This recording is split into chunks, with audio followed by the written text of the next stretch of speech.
Super, merci. Eh bien super, donc Michael Barth, je suis responsable de pôle à l'AVIS, à l'Agence pour développer l'économie sociale et solidaire et l'innovation sociale en France. Donc on va parler pendant à peu près une heure et demie de financement, alors pas que sur la difficulté, hein, de manière plus large. Déjà d'une part, il y a un autre webinaire animé par une de mes collègues qui sera vraiment focusé 100% sur les difficultés économiques et financières en ce moment, et d'autre part, sur la logique de PTCE, forcément, on va aborder plein de sujets, mais on va pas rentrer dans le modèle, parce qu'il n'y a pas un modèle type, et donc on va essayer de plutôt d'ouvrir plein de portes et pas forcément d'aller creuser et d'apporter des réponses sur, euh, sur un modèle économique type, parce que ça ne correspondrait pas à vos attentes. Donc très concrètement, là l'idée pour cette heure et demie, voilà l'introduction, je vais représenter très rapidement la vise, mais ça va aller assez vite. L'idée c'est de vous présenter un panorama en fait, hein, des offres de financement qui existent aussi bien pour les structures de l'ESS, hein, donc pour tous les modèles économiques qui peuvent exister dans l'ESS, et aussi pour les PTCE. Donc on a des cartographies dédiées à ça à la vise. L'idée c'est de vous présenter ces outils, de faire quelques zooms sur quelques-uns des outils qui peut être intéressant, mais voilà, encore une fois, l'idée là, c'est pas de trouver forcément des réponses tout de suite à la fin du webinaire, mais plutôt de vous présenter plein d'outils qui seront ensuite à creuser dans un second temps avec vous pour adapter forcément à vos contextes, à vos modèles et à vos besoins. Et l'idée, c'est que ce soit vivant aussi, comme le disait Pierre-Luc. Donc, il y aura deux témoignages inspirants de 2 fois 10 minutes, pas forcément sur des levées de fonds PTCE, mais plus sur des PTCE qui ont mis en place des outils de financement différents. Donc le PTCE Cluster Gira qui reviendra sur la mise en place d'un fonds territorialisé avec Lucie Coulon, la directrice générale, qui présentera cet outil spécifiquement, et le PTCE Attitude Coopérante qui a mis en place un fonds de trésorerie mutualisé, Camille Anglada, coordinatrice du PTCE. Donc je vous remercie toutes les deux d'avance, et l'idée c'est d'avoir un petit peu de temps à la fin pour les questions-réponses. Donc voilà, c'est des petites questions rapides de compréhension sur les slides, n'hésitez pas à les poser tout de suite, mais sinon on a dédié un slot à la fin, d'autant que Lucie Coulon devra nous quitter à 15h15, donc on va essayer d'avancer quand même assez rapidement pour profiter de son temps de disponibilité pour les questions à la fin. Je vois qu'il y a une main qui se lève, est-ce que c'est sur un aspect logistique, un problème en particulier, ou est-ce que la question peut attendre? Eh bien j'avance.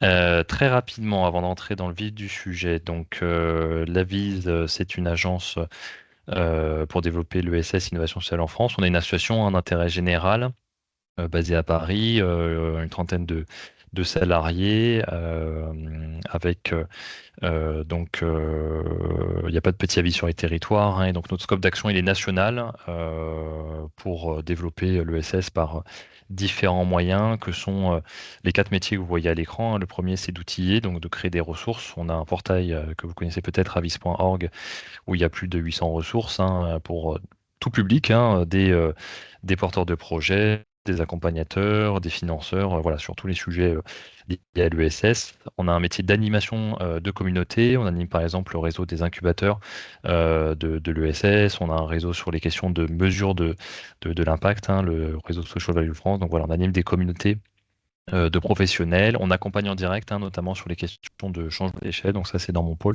Et forcément, on voit de près les sujets de financement. Donc c'est pour ça que c'est moi qui présente aujourd'hui. Et peut-être moins connu, mais on est financeur aussi via les fonds sociaux européens. Donc si vous avez des questions, on pourra en parler. En fait, on est mandaté par l'Union européenne et par l'État, la DGFP, pour gérer la poche du FSE au niveau national uniquement, dédiée à l'économie sociale et solidaire. Donc c'est une petite poche parmi tout le FSE, mais c'est quand même 70 millions d'euros qu'on gère en direct, en propre, via des appels à projets. Et donc on a une équipe dédiée à ça. Voilà, je passe rapidement sur la vise, hein. N'hésitez pas à consulter notre portail si vous avez des questions spécifiques, mais donc il y a plein de ressources. Et donc une équipe qui est organisée en différents pôles, hein, création, consolidation, changement d'échelle, évaluation d'impact, comme vous pouvez le voir ici, avec différentes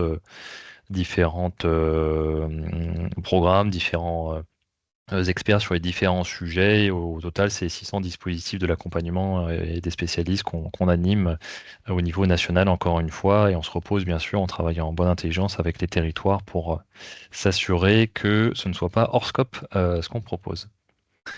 Alors du coup, pour aller à l'essentiel, hein, sur les questions de financement, je vais faire un peu la méthode entonnoir, revenir sur les éléments de contexte.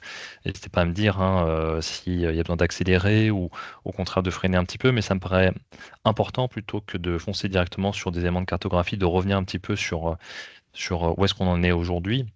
Peut-être que vous connaissez cette étude hein, sur l'évolution des ressources associatives en France, qui est menée par une chercheuse, Viviane Tchernonog, depuis 2005, et donc qui prend un peu la température à peu près tous les 5 ans sur les budgets du monde associatif en France. Donc on est bien sur des assos et on est sur une enquête, hein, alors que c'est quand même, je crois, 6 à 8 000 résultats d'enquête à chaque fois. Donc c'est conséquent et c'est quand même relativement significatif, mais c'est pas une compilation des données de l'INSEE, hein, c'est ça que je veux dire.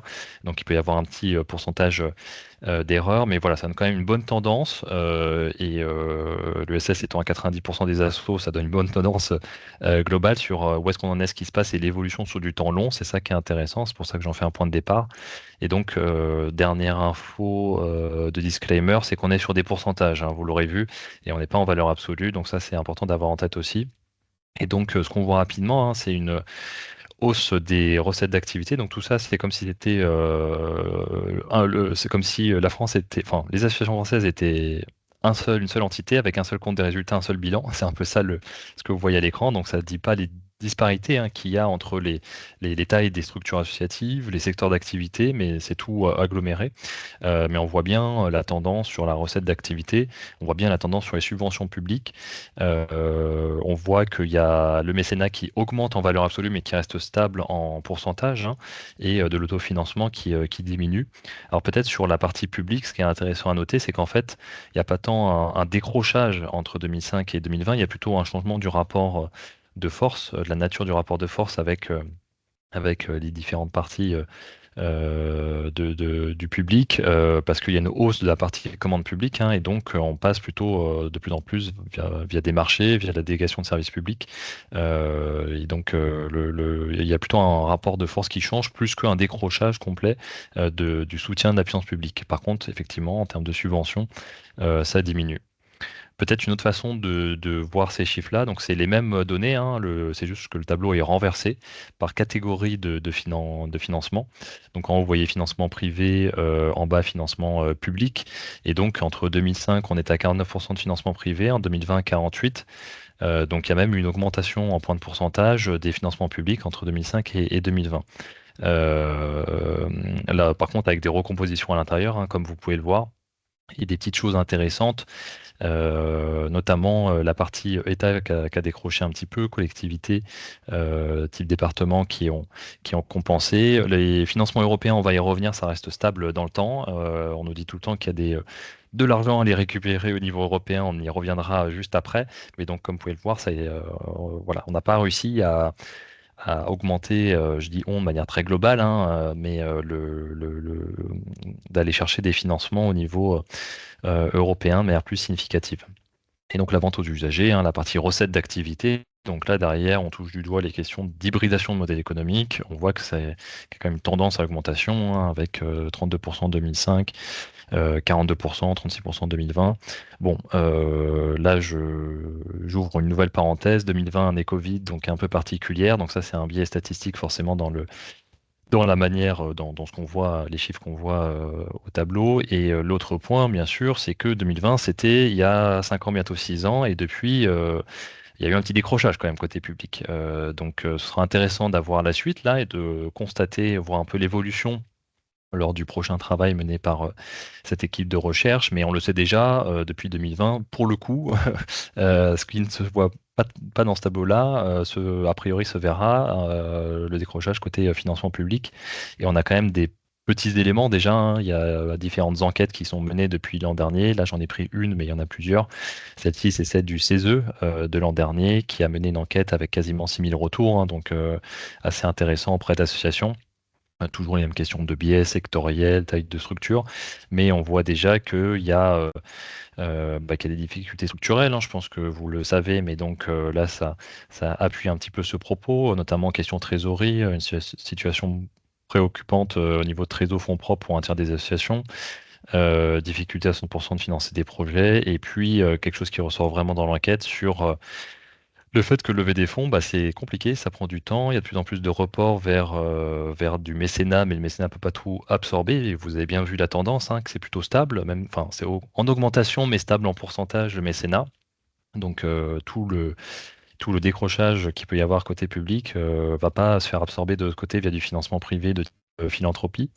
Et j'ai mis dans le petit encart à droite que le temps consacré à la recherche de financement, c'est un point dur en fait, hein, pour les structures associatives et même les structures de l'ESM de manière globale en France. Et donc il revient souvent des questions de comment s'organiser, comment se réorganiser, comment réinterroger son modèle économique, comment oui, s'outiller sur la collecte de fonds. Donc voilà, là je dresse un peu le tableau général. On va essayer d'apporter des petits outils, des petites choses, mais on va pas tout résoudre là en un webinaire d'une heure, malheureusement. Par contre, il existe des solutions d'accompagnement si vous avez des questions spécifiques là-dessus. J'avance un petit peu et je vois pas les mains qui se lèvent ni les commentaires dans le chat, donc vous me dites s'il y a quelque chose. Juste rappeler encore une fois par rapport au cadre, hein, que le but dans les structures que vous représentez, c'est la poursuite a priori, hein, d'un projet d'utilité sociale et ou environnementale avec une cohérence démocratique, une créativité limitée. Ça, c'est les trois piliers de l'ESS. Nous, on en rajoute un quatrième à la vis, qui est d'avoir un modèle économique viable pour permettre justement de poursuivre ce projet d'utilité sociale. Hein, mais s'il n'y a pas de modèle économique, il n'y a pas d'impact quelque part, c'est ça le message. Et donc, se réinterroger constamment sur la question du modèle économique, c'est quand même quelque chose de fondamental.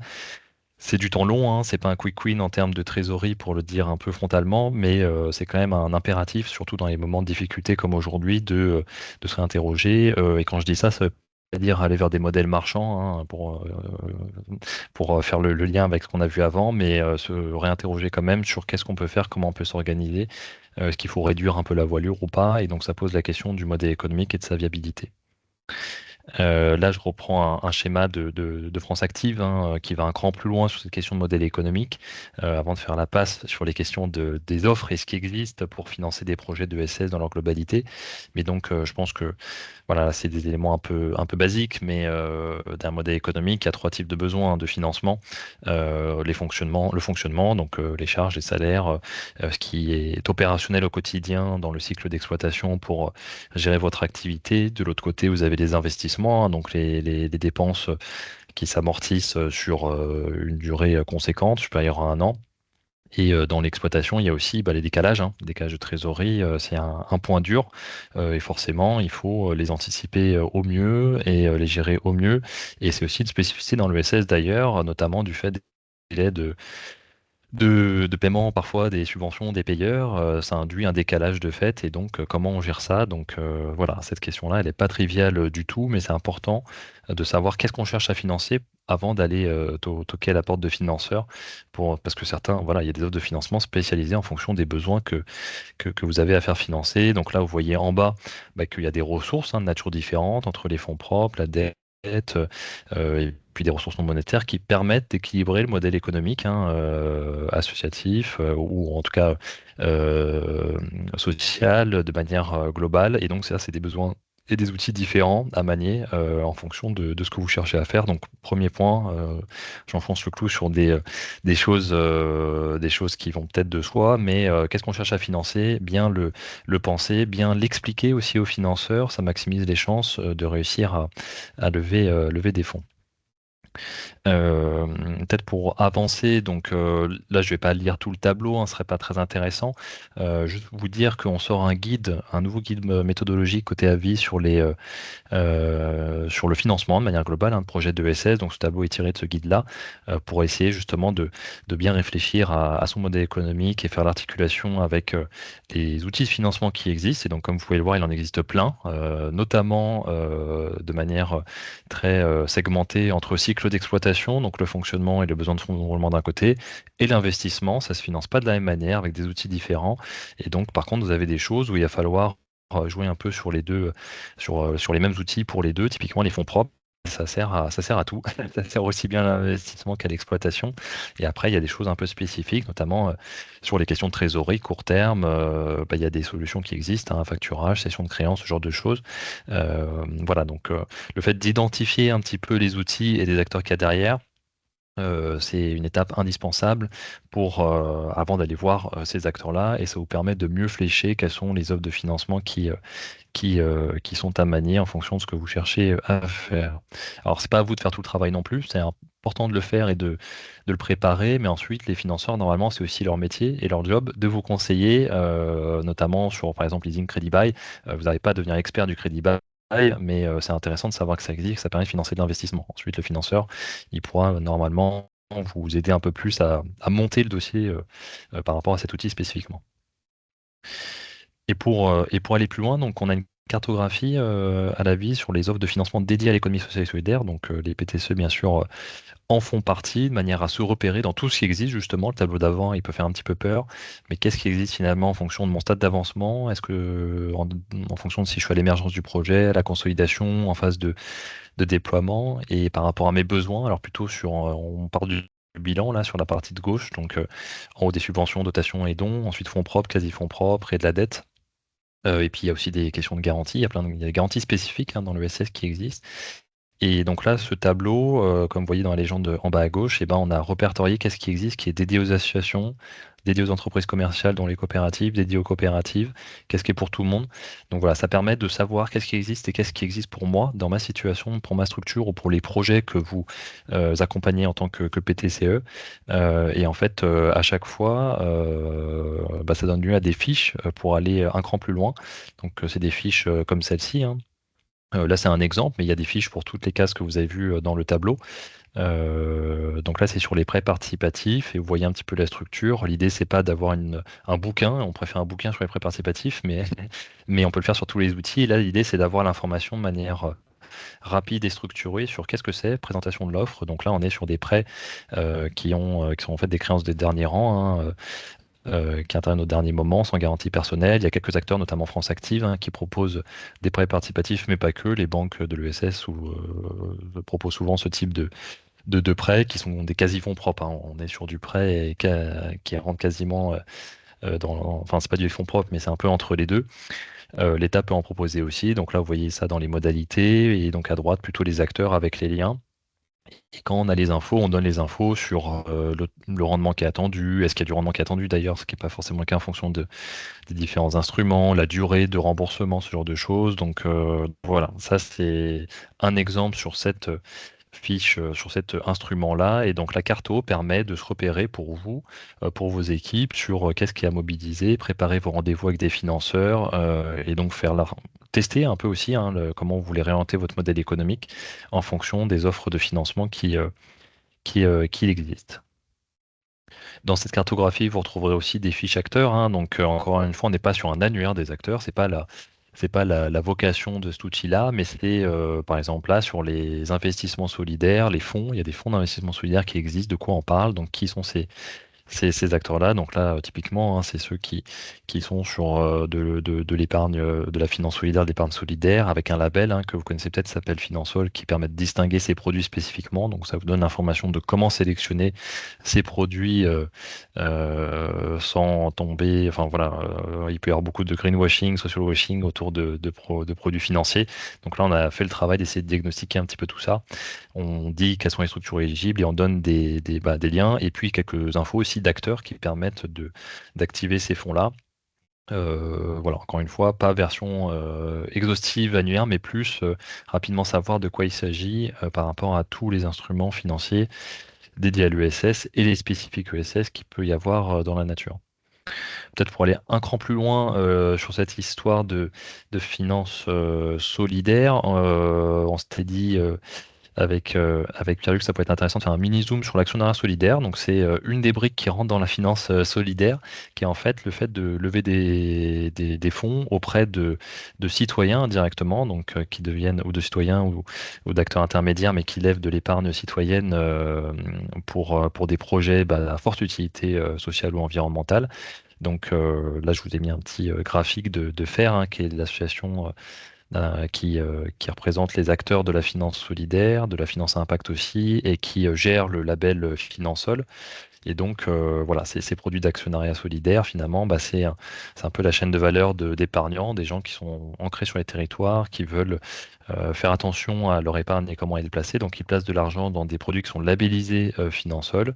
Ça peut être de l'investissement en direct, hein, type des clubs d'investissement citoyens comme les Cigales, par exemple, ou des fonds d'investissement citoyens sur des formats coopératifs, par exemple, comme Garrigue, hein, qui est un fonds d'investissement en format coopératif, comme j'ai dit, ou alors Autonomie Solidarité dans le Nord, Bretagne Capital Solidaire en Bretagne. Voilà, donc il y a des fonds territoriaux, hein, qui n'existent pas sur tous les territoires malheureusement, mais qui existent et qui investissent dans des projets de l'ESS et donc qui collectent auprès de citoyens dans un format, une gouvernance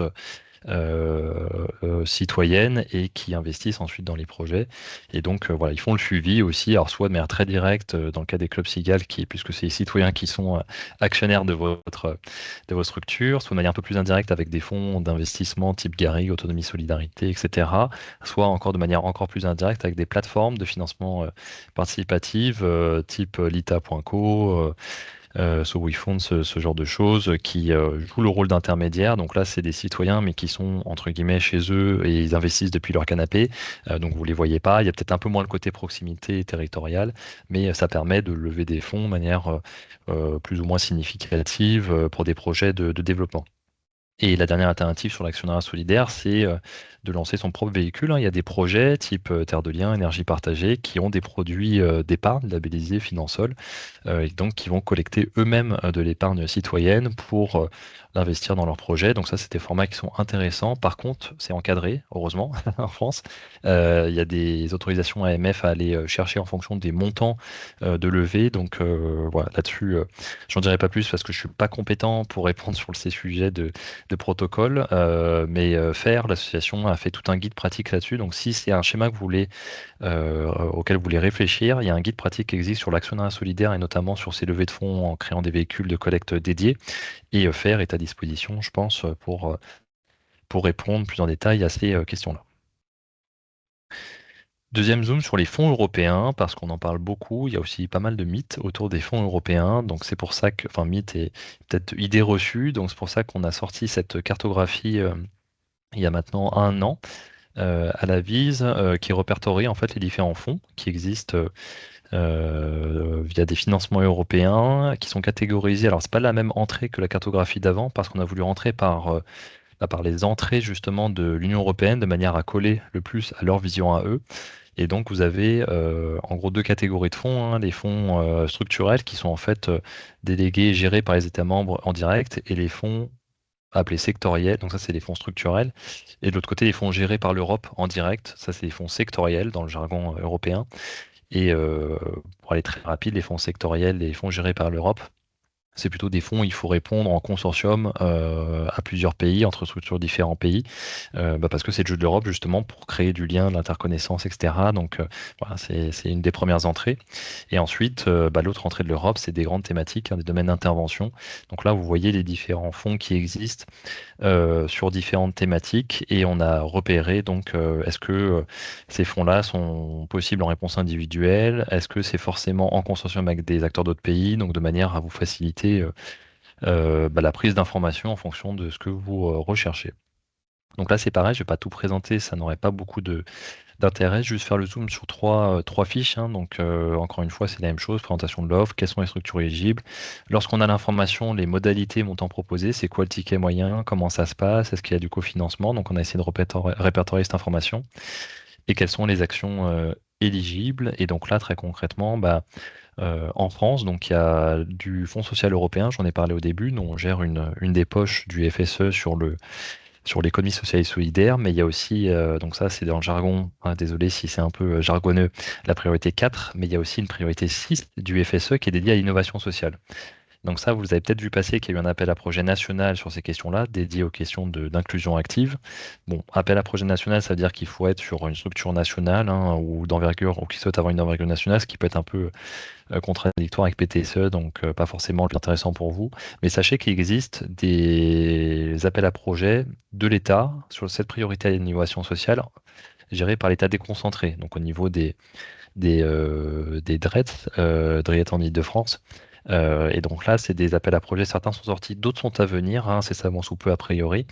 Par contre, j'ai pas la vision exhaustive, désolé, du calendrier de tous les appels à projets. Pour des financements à 95%, donc c'est du cofinancement, mais quasiment tout est financé, et pour soutenir des projets socialement innovants.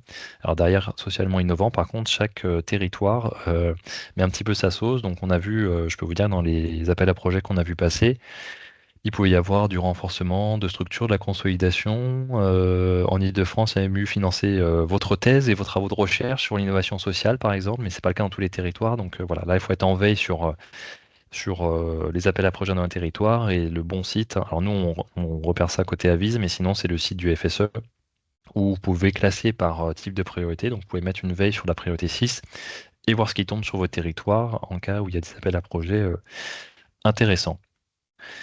Un autre exemple différent, pour le coup, c'est le CERV, le programme citoyen, citoyenneté, égalité, droits et valeurs, qui est géré au niveau européen. Donc là, on est sur les appels à projets avec différents répondants. Donc là, on est vraiment sur une entrée, une logique d'action publique cible et on pourrait dire sectorielle. Et en fait, il y a des sous-appels à projets en fonction de ce que vous voyez sur la gauche, hein, valeurs de l'Union européenne, égalité de genre, les appels à projets Daphné. Il y en a qui finissent fin octobre, hein, c'est pour ça que je l'ai mis si vous avez des sujets là-dessus. Je crois qu'il y a 3-4 appels à projets Daphné qui viennent de sortir. Euh, Autant le FSE, c'est. Alors là, sur celui à 95%, c'est assez particulier, mais il y a la question de l'avance de trésorerie, hein, parce qu'on est payé plutôt à la fin sur les opérations de FSE. On est sur des obligations de moyens et pas des obligations de résultats. Là, on est sur des taux de cofinancement à 90% pour le CERV. Il y a d'autres appels.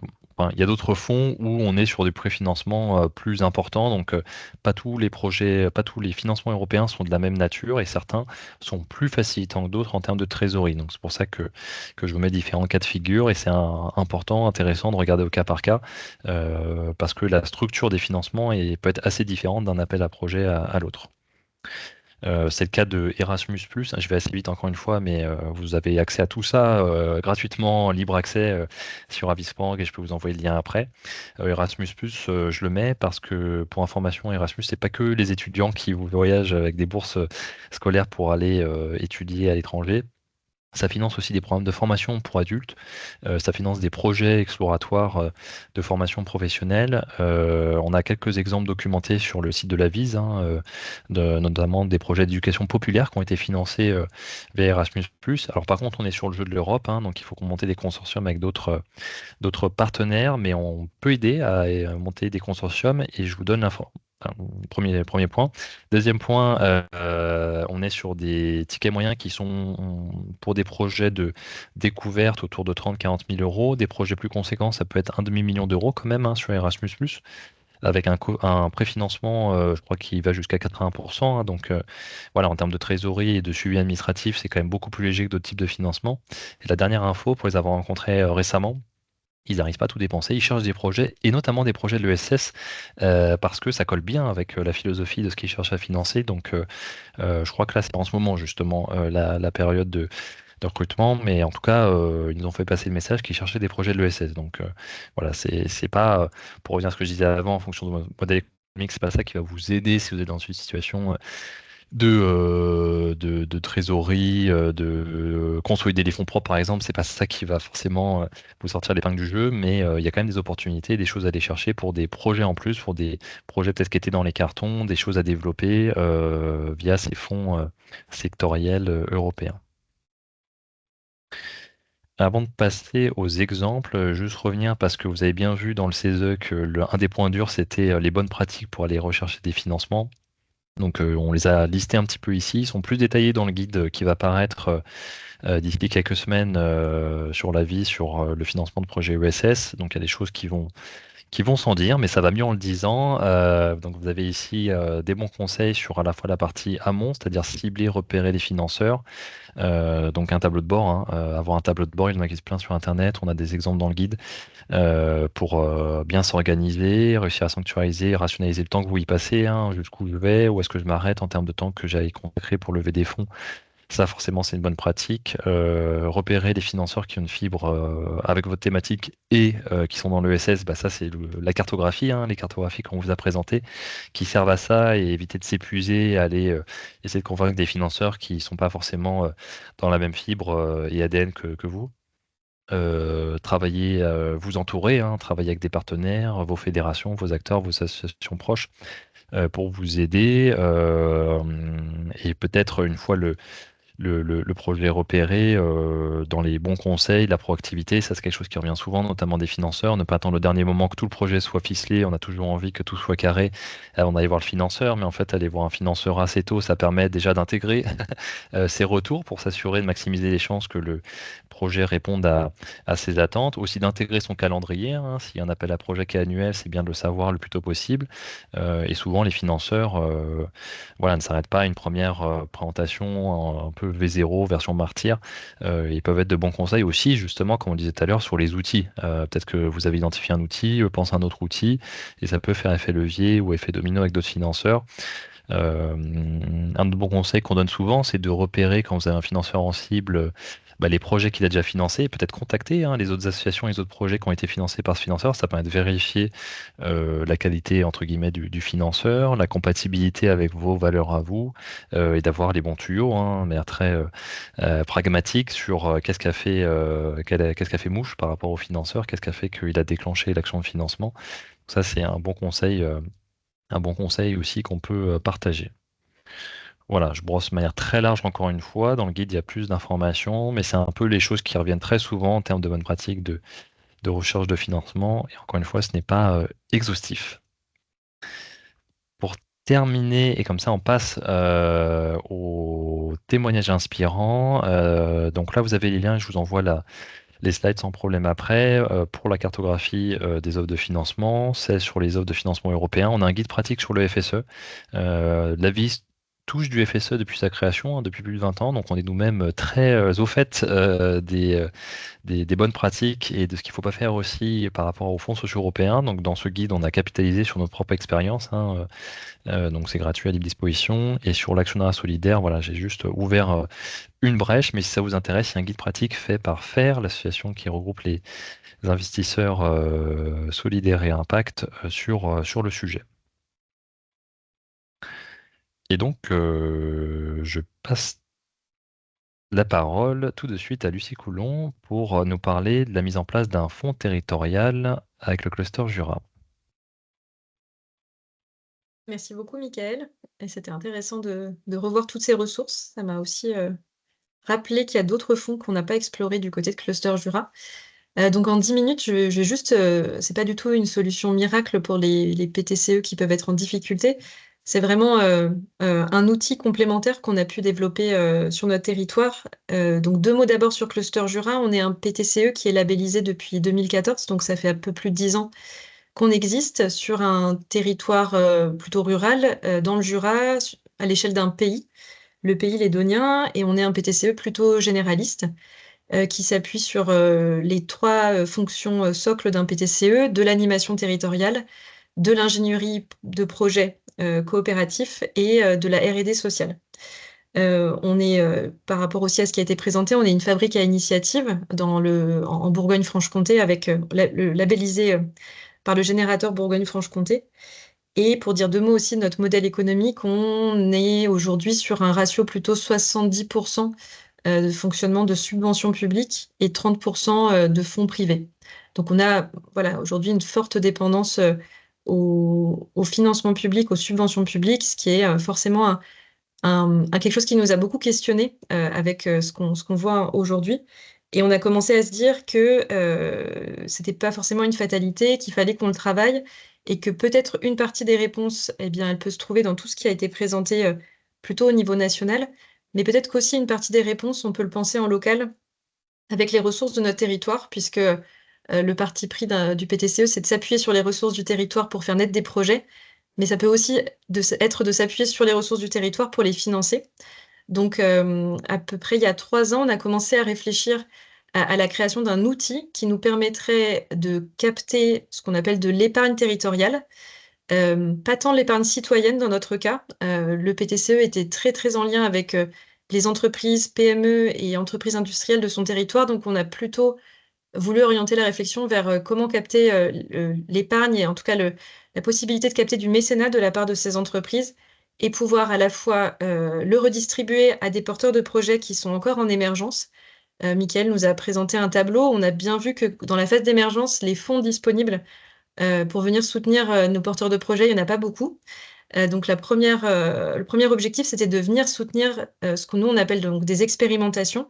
Et le deuxième objectif, c'était de venir financer l'ingénierie d'accompagnement du PTCE et donc d'être en capacité de pouvoir aussi financer le PTCE par ce biais-là.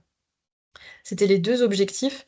Et donc, ce qui nous permet aujourd'hui de venir soutenir un porteur de projet en lui proposant une rémunération, en lui proposant d'investir pendant sa phase de test, louer du matériel ou un local, et en lui proposant un accompagnement. Donc, c'est vraiment ces trois composantes qu'on cherchait à faire financer. Et donc, tout ça a pris la forme à partir de 2023 d'une structure qu'on a appelée le Fonds d'impulsion jurassien, qui est vraiment un outil à la main du PTCE, hein, qui vient en complément de son action. Ça a la forme juridique d'une association agréée. On a obtenu un rescrit fiscal, donc on est agréé à collecter du mécénat auprès d'entreprises du territoire. On pourrait aussi le faire hein, vis-à-vis des citoyens, mais on n'a pas dédié des efforts là-dessus, pour le moment en tout cas encore. Donc cette association, elle a une gouvernance propre qui est indépendante hein, du PTCE. On retrouve plusieurs acteurs, donc des banques, des entrepreneurs engagés, des PME plutôt engagés sur le territoire. On a une dizaine de mécènes en tout dans ce fonds. Et depuis 3 ans, on a levé à peu près 150 000 euros, qui nous a permis de soutenir pour l'instant 5 projets, qui sont des projets, pour la plupart, qui ont émergé du PTCE, des projets grâce voilà, aux fabriques à initiative qu'on a fait émerger et qui ensuite ont pu être soutenus dans leur phase d'expérimentation et qui ont permis de rémunérer le PTCE aussi. Donc c'était vraiment une idée de pouvoir ne pas que dépendre des subventions publiques pour ces métiers aussi d'ingénierie, mais aller chercher des fonds privés qui pouvaient aussi permettre de le faire. Euh, et est-ce que j'ai d'autres choses? En tout cas, c'est pas magique, ça va pas remplacer tout de suite, mais ça nous donne confiance dans notre capacité à trouver des solutions, à en trouver en local. Et ce couple un peu d'avoir un PTCE, avoir de l'animation de l'ingénierie d'un côté, mais avoir aussi la capacité de s'appuyer sur ces financements en local, on est assez convaincu que c'est vraiment très très important. On parle beaucoup de philanthropie de territoire et puis en tout cas dans les éléments pour convaincre les entreprises, c'est voilà, on a besoin d'innover ensemble. Il y a une prise de risque qui est inhérente à toute cette innovation. Il n'y a pas de raison que ce soit que le porteur de projet qui l'apporte. Pour votre territoire, pour qu'il soit attractif, pour que les personnes viennent sur ce territoire ou aient envie d'y rester, il faut qu'on ait tout un tas de nouvelles activités qui émergent et donc vous avez un rôle à jouer pour financer ces projets-là. Donc c'est un peu ça les arguments qu'on déploie aujourd'hui. Voilà, j'ai fait une présentation qui va être très très généraliste et peut-être dire aussi qu'au sein d'une structure donc, qui est la SIC des PTCE français, cette question des fonds territoriaux qui prend des formes très différentes d'un territoire à l'autre, parce que ce modèle que je vous décris, c'est un modèle, mais il y a plein de choses qui sont en train d'être expérimentées dans d'autres territoires qui prennent le format de fonds de dotation ou de fondations abritées, par exemple. Et ben on a envie de le creuser, on est en train de le creuser pour regarder effectivement euh, quelle peut être la réponse adaptée à mon territoire pour développer un fonds territorial adossé à un PTCE. Et donc, il y a aussi une communauté apprenante qui va se lancer à partir du mois de novembre et pendant 5 mois avec des témoins de personnes qu'on a notamment rencontrées déjà et qui nous ont beaucoup aidé à cheminer pendant notre propre expérience de montage d'un fonds territorial. Donc, si ça intéresse aussi des PTCE, vous serez les bienvenus dans cette communauté. Voilà pour la présentation rapide. Merci beaucoup, Lucie, et l'appel a bien été lancé. Oui, Du coup, on peut passer au deuxième peut-être, Mickaël, témoignage. Oui, il y a vas-y. juste quelques questions, peut-être j'y Ah oui, réponds je les vois pas. rapidement. Vas-y, vas-y directement dans ce cas-là, ouais.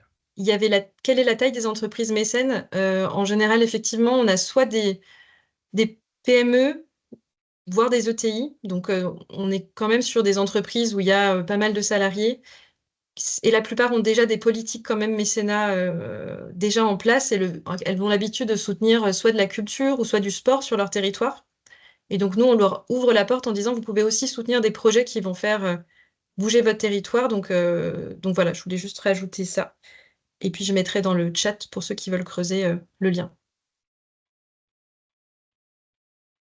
Top, parfait, merci. Ouais, n'hésitez pas à m'interrompre parce que je ne vois pas les demandes d'intervention et les questions.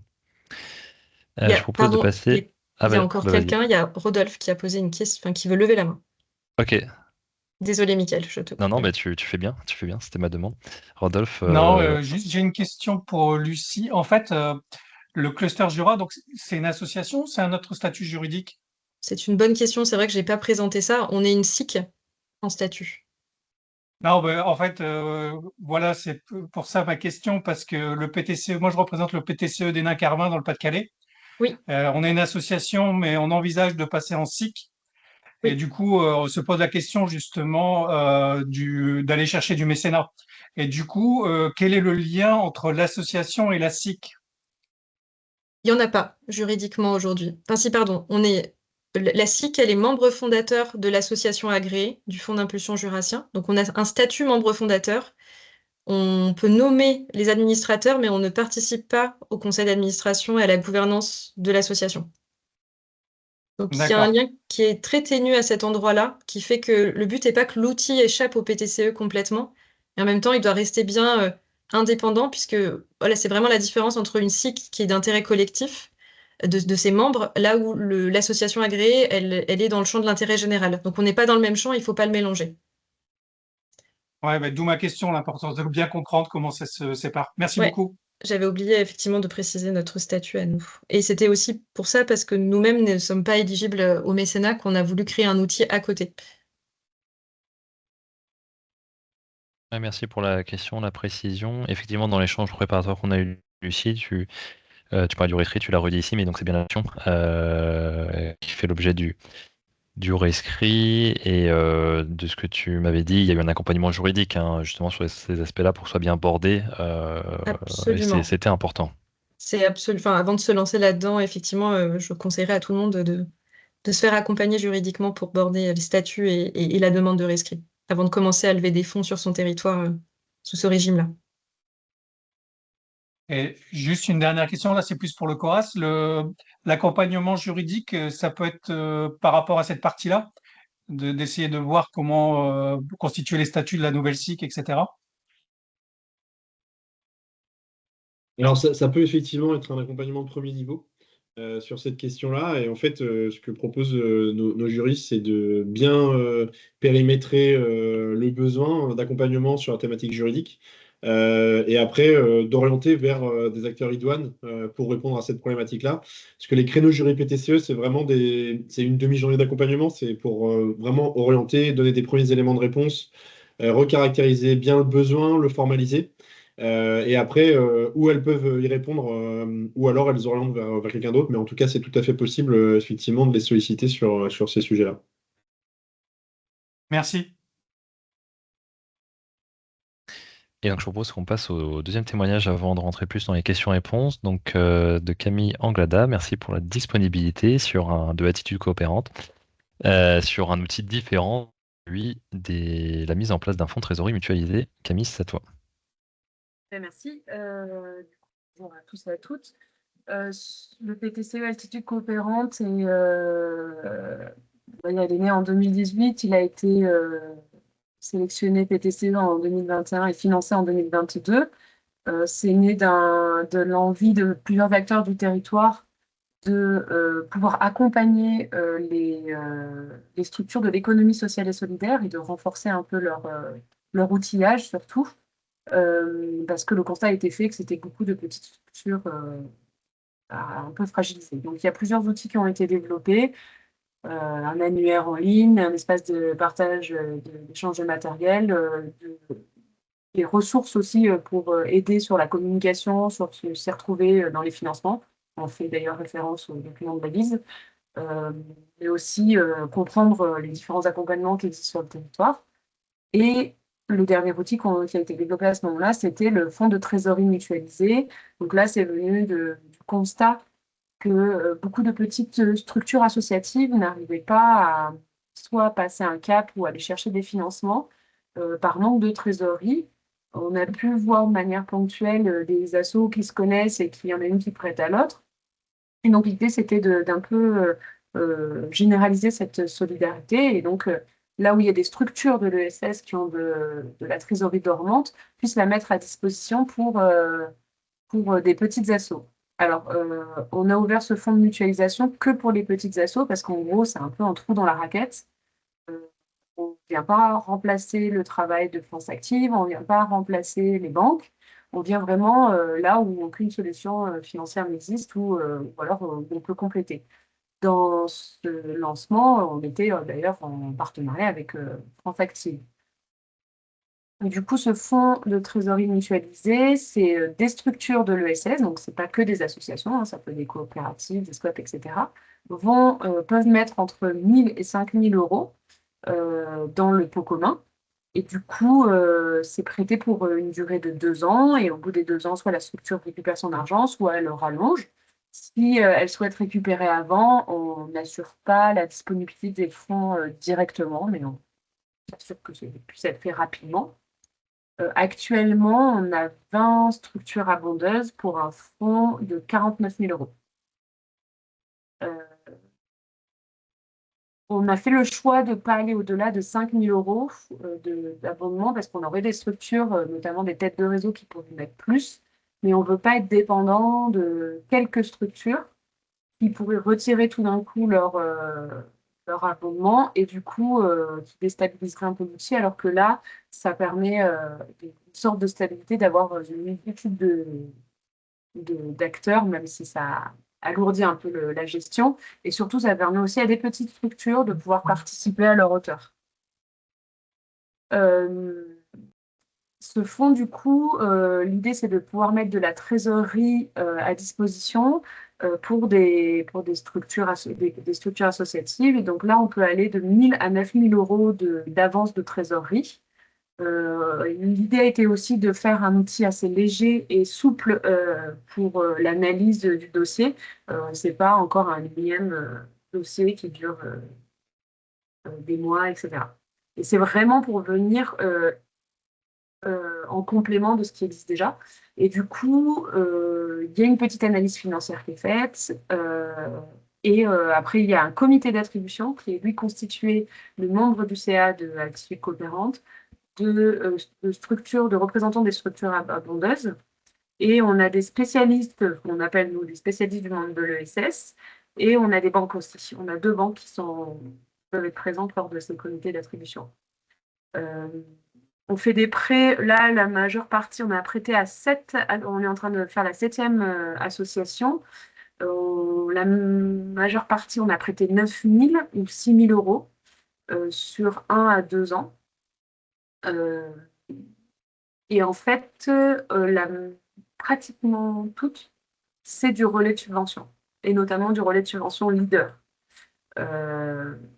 Principalement, là, on est sur un relais d'un apport de France Active et que la trésorerie allait être fragilisée avant les réponses de France Active, donc ils avaient besoin d'un prêt. Voilà.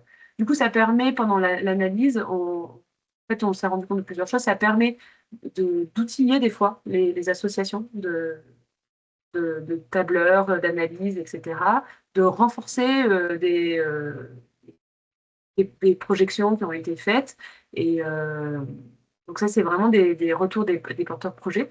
Et la dernière chose, c'est aussi ça fait une mise en réseau, parce que ça permet à des structures de pouvoir se rencontrer dans le cadre des comités d'attribution. Et il y a des liens qui ont pu se créer de mise en réseau pendant cette période-là. Pour le moment, sur les 7 prêts qui ont été faits, ils ont tous été remboursés. On en a encore 2 qui sont sortis. Et on n'a pas eu de problème de non-remboursement. On a quand même prévu un petit fonds de garantie pour amortir un peu. Et là, on essaie d'augmenter notre fonds de garantie, mais là, on a un petit peu plus de difficultés à trouver la manière d'augmenter ce fonds de garantie. Il a été créé grâce à une subvention FDVA et on va l'augmenter grâce à l'argent qui a été placé sur un livret A. Et là, on cherche un peu des compléments parce qu'on voudrait qu'il représente entre 10 et 15% de notre fonds d'abondement. Pour éviter que ça impacte directement les structures qui ont mis à disposition de l'argent.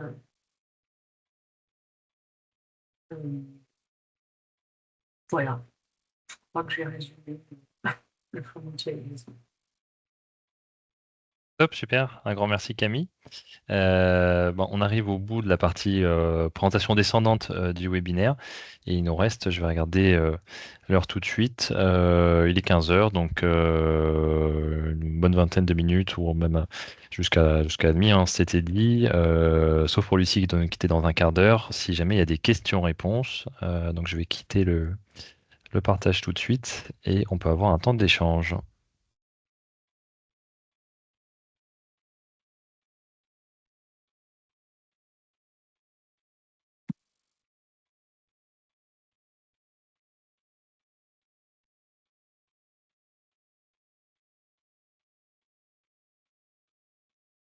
Apparemment, ça a été limpide. Moi, j'ai une question pour Camille. C'est tout à fait autorisé, vas-y. C'est autorisé, super. En fait, je me pose la question, comment vous vous appuyez sur des personnes qui sont bénévoles pour arriver à investir du temps à analyser les dossiers et à octroyer ces prêts. Aujourd'hui, c'est comme ça que fonctionne le modèle. Vous financez pas tout le temps que vous passez, vous, ouais. Il y a un mix, en fait.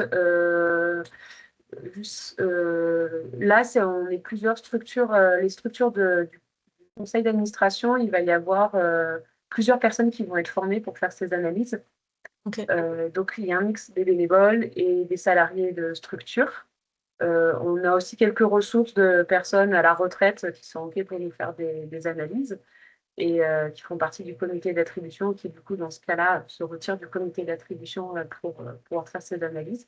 Après, on n'a pas une pression folle, hein. On a 2-3 dossiers max par an. Voilà. Ok. Merci. Et je vois qu'il y a une question dans le chat et quelqu'un qui a levé la main, c'est la même personne, Cynthia Sen, donc allez-y. Oui, bonjour, merci beaucoup. Alors, j'avais une question effectivement pour ce fonds mutualisé. Est-ce qu'il y a eu besoin d'un agrément spécifique? Voilà.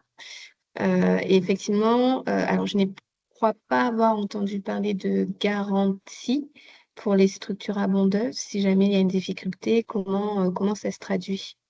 Quels sont les mécanismes mis en place? C'est le dernier point que j'ai abordé, c'est on a un fonds de garantie que si demain il y a une des structures à qui on prête nos remboursements, on viendra ponctionner d'abord ce fonds de garantie. Et après, la répartition, si ça dépasse la somme qu'on a sur le fonds de garantie, la répartition, c'est au prorata de ce que chacun a mis, sera ponctionné un peu sur tous les abondeurs. Donc plus il y a d'abondeurs et plus l'impact est minime aussi pour les structures. Merci, Et pour la merci, première j'ai eu un appel à ce moment. Ok. Pardon? Oui, pardon, je n'avais pas entendu la question sur les garanties, j'ai eu un appel en même temps, c'est pour Ah. ça, mais merci beaucoup d'avoir repris.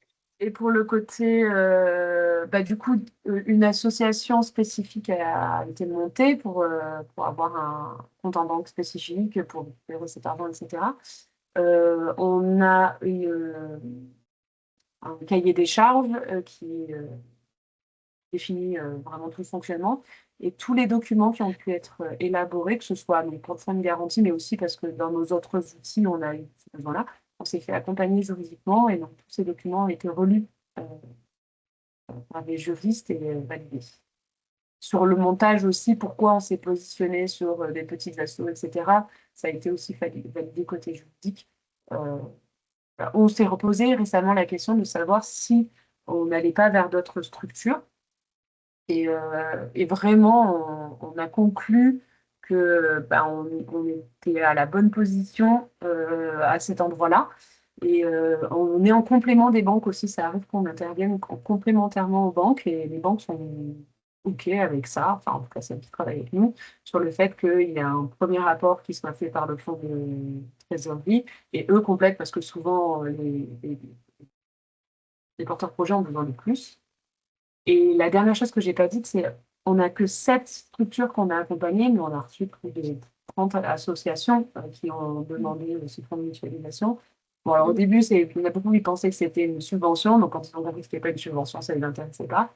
Et après, il y en a beaucoup qui sont frileuses sur le fait d'avance d'argent qu'il va falloir rembourser. Et là, on s'est rendu compte qu'il y avait un vrai travail de,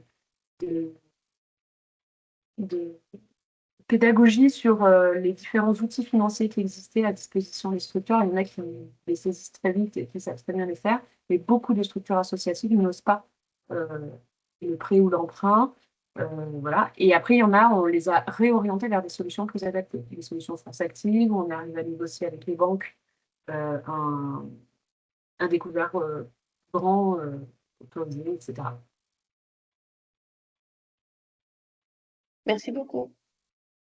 Préciser en complément ce que tu m'avais dit aussi dans l'échange préparatoire, mais donc un accompagnement important qui a eu lieu. Effectivement, c'est encadré, hein, les fonds de trésor mutualisés. On ne peut pas improviser ça et il y a quand même un petit risque d'atteinte au monopole bancaire dans l'histoire. Donc, et là, le fait d'avoir intégré des banques dans le comité, dans la gouvernance, c'est un élément intéressant, je trouve, aussi pour les associés, s'assurer que ça se passe bien à l'échelle territoriale. Ça mérite d'être souligné. J'ai peut-être une question sur le FDVA. Tu as parlé du FDVA et d'une utilisation que je trouve assez innovante du FDVA pour Alors, c'est une la partie. négociation qui a été Ah oui, faite. d'accord. Ma Voilà. question, c'était comment vous avez fait et j'imagine que c'est Alors, le j'étais FDVA pas là, je 2 peux sur pas vous le l'innovation. dire. Et... D'accord, ok. Mais en gros, je sais que ça a été une autorisation qui a été demandée pour qu'on puisse bloquer cet argent, donc c'est-à-dire que c'est un argent qu'on n'a pas dépensé, mais qui nous permet d'assurer le fonctionnement de notre fonds de trésorerie mutualisé. Est-ce que c'était un FDVA fonctionnement? Oui, je crois bien que c'était du fonctionnement, c'était Ah, pas c'est celui fonctionnement en l'innovation. plus. Ok, Il me intéressant. semble. Il faudrait peut-être que j'aille revoir le détail, mais il me semble bien que c'était du fonctionnement et pas de l'innovation. Super. Eh ben, ça fait le lien avec les bonnes pratiques de la recherche de financement. Appeler son financeur, négocier, voir qu'est-ce qui est faisable. Alors, Ça peut ouais, déclencher des choses des fois. oui, vraiment. Et nous, la personne qui est en gestion du FDVA, on est vraiment un rapport très, très proche. C'est vrai qu'on arrive à débloquer des choses assez facilement de par ce contact assez régulier.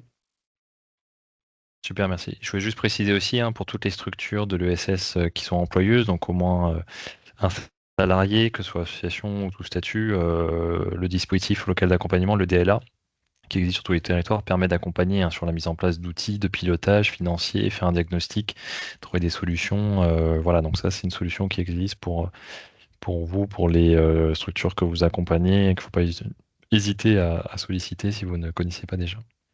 Je vais vérifier, c'est bien du FDVA fonctionnement. Hop, merci. Je vois qu'il y a eu une question dans le chat à propos de la BPI. Est-ce que la BPI ou la Banque des Territoires abonde ces types de fonds? Donc je pense que c'est une question pour vous deux. Oui, j'allais y revenir, j'ai vu la question de Dominique. De notre côté, non, ils abondent pas notre fonds. En revanche, la Banque des Territoires a soutenu l'émergence de ce fonds. C'est-à-dire qu'ils nous ont aidés à trouver le bon format juridique et à nous accompagner là-dessus. Par contre, sans avoir vocation à devenir financeur et à abonder le fonds dans la durée. Et non, ni l'un ni l'autre. On a été en contact, peut-être que maintenant qu'on a un peu plus d'ancienneté sur notre point, il faudrait effectivement qu'on les remobilise. Et notamment sur la question de notre fonds de garantie, je pense que ça pourrait. Merci pour l'idée.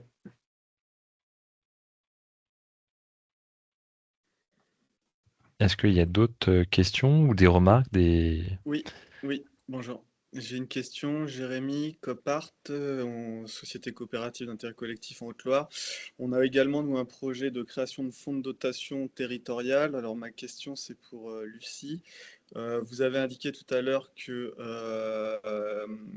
votre SIC bénéficiait aussi du fonds territorial. C'est sous quelle forme? Sous forme de prestation que l'asso vous commande ou uniquement? Ou est-ce qu'il y a Oui. d'autres? Ouais. Pour l'instant, en tout cas, c'est ça. Mais effectivement, quand il y a du lien entre les deux structures, c'est contractualisé par une convention de prestation sur un un sujet bien précis comme accompagner une expérimentation qui est financée par ailleurs, par le fonds. Tout à fait. D'accord. Et mon autre question, c'est sur la gouvernance. Vous avez fait le choix de ne pas faire partie du CA. C'était une disposition légale ou c'est un choix, vous, de votre part? Ça a été fortement recommandé par le conseil juridique qui nous a fait monter le fonds pour qu'il n'y ait pas de mélange des genres ou de risques. D'accord. Merci.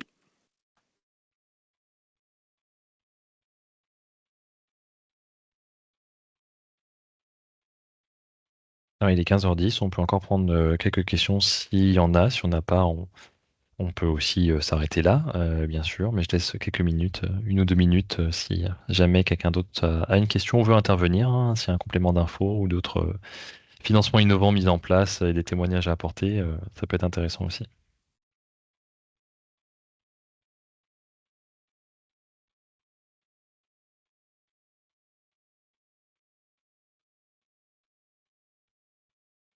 Moi, j'avais une question par rapport à toutes les ressources que la VIS que tu as représentées, Miguel. Donc elles sont toutes disponibles sur le lien ou il y en a qui sont en cours sur le site ou il y en a qui sont en cours de renouvellement parce que j'ai l'impression qu'il y avait des nouveautés sur certaines. Ouais, les 2 cartographies sont disponibles et donc il y a des liens dans la présentation que j'enverrai après. Enfin, je pars sur ta validation, Pierre-Luc, mais enfin pour moi c'est ok d'envoyer la présentation, mais peut-être que ça passe par toi. Non, avec grand plaisir, on pourra de toute façon envoyer toutes les ressources qui ont été évoquées, notamment avec le replay, puisque du coup ce webinaire sera accessible aussi en rediffusion pour celles et ceux qui n'ont pas pu être avec nous aujourd'hui. Donc oui, sans problème, pour Ok. pouvoir faire le relais et faire suivre. Donc dedans, il y a le lien vers les 2 cartographies de financement de manière globale et financement européen. Le guide sur le FSE, il existe aussi. Il y a le lien vers le guide de fer hein, sur la partie actionnaire solidaire.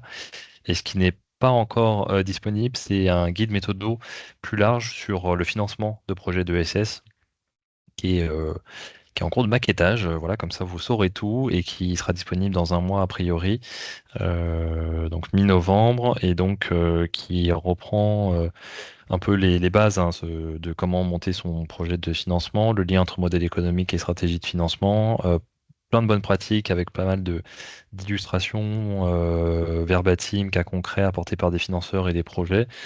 Et on revient par stade d'avancement de manière un peu plus précise, hein, comment financer la R&D, l'amorçage, les financements qui existent à différents niveaux, les questions de levée de fonds, voilà, sur un angle plutôt pédagogique. L'idée, c'est d'avoir un guide qui fait à peu près 100 pages clé en main, qui est un peu socle sur les questions de financement et qui renvoie vers toutes les ressources qui existent dans l'écosystème, hein, parce qu'il y a déjà plein de choses, par France Active notamment, mais pas que. Et donc on renvoie vers des ressources pour aller plus loin en fonction des sujets. Et donc ça sera disponible dans un mois.